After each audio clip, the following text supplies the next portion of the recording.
गौतम साहब गंभीर होकर हाईकोर्ट पहुंच गए हैं। दिल्ली हाईकोर्ट का दरवाजा खटखटाया हमारे हेड कोच ने।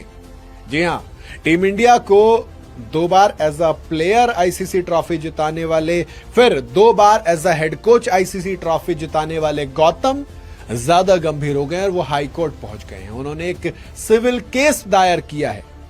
दरअसल उन्होंने इस केस में अपनी पहचान का गलत इस्तेमाल करने का आरोप लगाया है। टीम इंडिया के रेड बॉल में खराब परफॉर्मेंस के बाद गौतम गंभीर लगातार ट्रोल हुए। कई लोग उनको ट्रोल करते हैं लेकिन बातों से, लेकिन कुछ लोग ऐसे भी जो उनके कई वीडियो सोशल मीडिया पर वायरल करते हैं जिसमें चेहरा और वॉइस क्लोनिंग वो इस्तेमाल करते हैं, एआई का इस्तेमाल करके गौतम गंभीर से उल्टी सीधी चीजें बुलवाते हैं। जी हां, दरअसल बीते कुछ दिनों में गौतम गंभीर के कई फर्जी वीडियो सोशल मीडिया पर फैलाए गए। कई वीडियोस में गंभीर कुछ गलत बोल रहे हैं तो वहीं कई वीडियोस में हेड कोच से इस्तीफा दे रहे हैं पोजीशन से, जबकि असल में उन्होंने ऐसा कुछ भी नहीं कहा है, ना ही कुछ ऐसा किया है। उनके रिजाइन की एक नकली वीडियो पर 29 लाख से ज्यादा व्यूज आ गए हैं, अप्रॉक्सीमेटली 3 मिलियन। इसी के साथ ऑनलाइन शॉपिंग साइट्स पर उनकी फोटो वाले पोस्टर्स और सामान बेचे जा रहे हैं, वो बिना उनकी परमिशन के। फिर अलग अलग जगह एडवर्टाइजमेंट में उनकी वॉइस क्लोनिंग की जा रही है। ऐसे में वो भाई साहब पहुंच गए दिल्ली हाईकोर्ट। गौतम गंभीर की तरफ से इस पूरे मामले को लेकर 6 लोगों और प्लेटफॉर्म के खिलाफ केस दायर किया गया है। गंभीर की तरफ से इसको लेकर करीब 2.5 करोड़ रुपए के हर्जाने की मांग की गई है। कितने की? 2.5 करोड़। इसको लेकर कॉपीराइट कानून, ट्रेडमार्क कानून और कमर्शियल कोर्ट एक्ट के तहत यह केस किया गया है। गंभीर ने इसे लेकर कहा कि मेरा पहचान, मेरा नाम, मेरा चेहरा, आवाज का इस्तेमाल गलत तरीके से किया गया है। ये न सिर्फ व्यक्तिगत नुकसान है बल्कि कानून और सम्मान का भी मुद्दा है। ऐसे में वो हाईकोर्ट पहुंचे भी हैं, जो कि मुझे वाजिब लगा भी है, क्योंकि आपको अगर कोई चीज पसंद नहीं आ रही, आपको कोई इंसान पसंद नहीं आ रहा, किसी काम पसंद नहीं आ रहा, बोलिए मुंह से।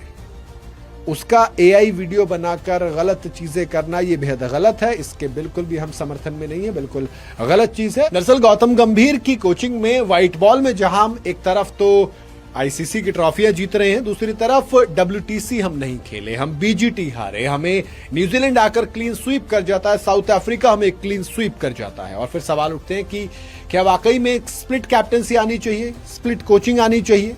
जी हां, ये ट्रोल करने का नतीजा हो सकता है, ये तरीका भी हो सकता है। आपको कोई चीज पसंद नहीं आ रही, आप सवाल बिल्कुल पूछ सकते हैं, सवाल जायज है पूछना, क्योंकि हम 10 साल में BGT नहीं हारे थे।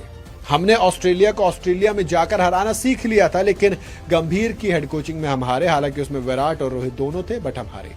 उसके बाद न्यूजीलैंड सीरीज भी, न्यूजीलैंड आकर हमें हमारे घर पर 2000 के दशक में कोई क्लीन स्वीप कर नहीं पाता था। हमारा होम डोमिनेंस इतना था कि लोग हम पर इल्जाम लगाते थे कि ये लोग टर्निंग ट्रैक्स बनाते हैं और जीत जाते हैं, लेकिन बावजूद इसके हम स्पिन के आगे कमजोर पड़ रहे हैं। Same goes with south Africa. हमने वेस्ट इंडीज को हराया जरूर, लेकिन वो कुछ बड़ा कारनामा नहीं था।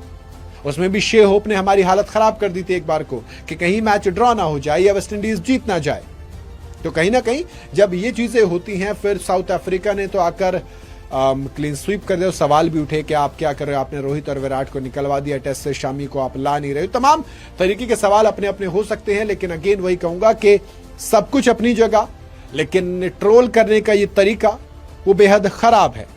आपको अगर गंभीर की कोचिंग पे सवाल है तो उठाइए सवाल, आप बिल्कुल मुंह से बोलिए। ये कुछ करिए कि आपको लग रहा है, आप सिंपल कहिए कि हमें गंभीर साहब की ये कोचिंग पसंद नहीं आ रही, हमारे हिसाब से स्प्लिट कोचिंग होनी चाहिए। पार्थ जिंदल ने भी ये वाली चीज कही थी कि हम स्प्लिट कोचिंग पर बात कर सकते हैं। हालांकि गंभीर उस पर भड़क गए थे, गंभीर ने रिटेलिएट किया था और इस बार उन्होंने भड़कने के बाद कुछ बोला नहीं है, सिंपल वो दिल्ली हाईकोर्ट चले गए। मेरे हिसाब से इसमें कुछ गलत है भी नहीं। बाकी आप लोग बताइए अपनी राय कमेंट के अंदर। वीडियो अगर आपको पसंद आई हो तो इसे लाइक और शेयर जरूर करें।